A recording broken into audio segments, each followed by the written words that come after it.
बिस्मिल्लाहिर्रहमानिर्रहीम। अस्सलामुअलैकुम viewer, welcome back to my channel. कैसे हैं? उम्मीद करती हूँ आप सब खैरियत से होंगे। आज मैं फिर हाज़िर हुई हूँ एक नई रेसिपी के साथ। हरी मिर्ची का अचार डालेंगे और बिल्कुल परफेक्ट तरीके से अचार बनाएंगे, बहुत ही टेस्टी होगा। आप मेरे साथ रहिएगा, मेरी पूरी वीडियो देखिएगा और चले हम स्टार्ट करते हैं। हरी मिर्चियों को मैंने अच्छी तरह वॉश करके इसका पानी मैंने अच्छी तरह खुश्क कर लिया था। अब मैं इसके बीच में इसकी कटिंग करूँगी ताकि मसाले भरने में इजी हो। और पानी बिल्कुल भी नहीं मिर्ची में होना चाहिए। और सारी मैं इसी तरह इसको कटिंग करके रख दूँगी। नमक ले रही हूँ 2 टेबल स्पून और हल्दी भी मैंने 2 टेबल स्पून ही लेना है, दोनों एक जितनी ही क्वांटिटी होनी चाहिए। अब इनको अच्छी तरह मिक्स करूँगी और हम हरी मिर्ची में भर देंगे। एक एक करके डालती जाऊँगी।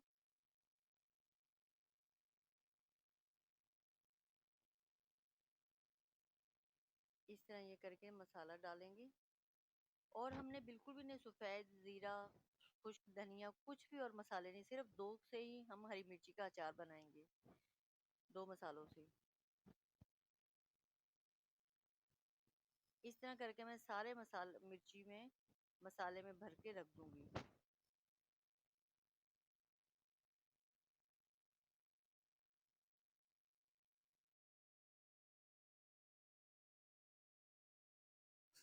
सारे हरी मिर्चियों को मसाला भर के रख दिया है और इसको मैं रख दूंगी 5 घंटे के लिए। जब हम रखेंगे 5 घंटे तो ये पानी इसमें से छोड़ेगी हरी मिर्ची। तो 5 घंटे हो गए हरी मिर्ची को रखे हुए और ये देखें कितना पानी इन्होंने छोड़ दिया है। अब मैं ये कर दूंगी कि 1-2 मिनट के बाद इसको तेल में डाल दूंगी। हरी मिर्ची को रखे 2 मिनट हो गए हैं, अब इसमें ऑयल में ऐड कर दूंगी। और इस लसूड़े की वीडियो भी मैंने डिस्क्रिप्शन बुक में अपलोड कर दिया, वहां जाके देख लीजिएगा। और ये देखें माशाल्लाह से कितना अच्छा हमारा अचार हो गया है।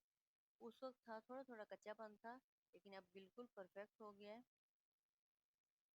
ऑयल पड़ा था तो मैंने सोचा इसी के अंदर मैं ऐड कर देती हूँ, हमारी हरी मिर्ची का भी अचार हो जाएगा। अगर आप इसके अंदर और भी चीज़ें थोड़ी सी, जैसे कि गोभी हो गई, गाजर, वो भी डालें तो उसका भी बिल्कुल सही हो जाएगा इसी के अंदर डाल।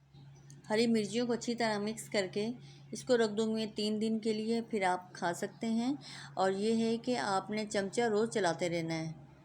मुझे उम्मीद है आपको मेरी रेसिपी अच्छी लगी होगी, और अगर अच्छी लगी तो लाइक और सब्सक्राइब करना मत भूलिएगा। अब मैं आपसे इजाज़त चाहती हूँ, मुझे दुआओं में याद रखना, अपना ख्याल रखना। नेक्स्ट वीडियो में मिलेंगे। अल्लाह हाफिज़।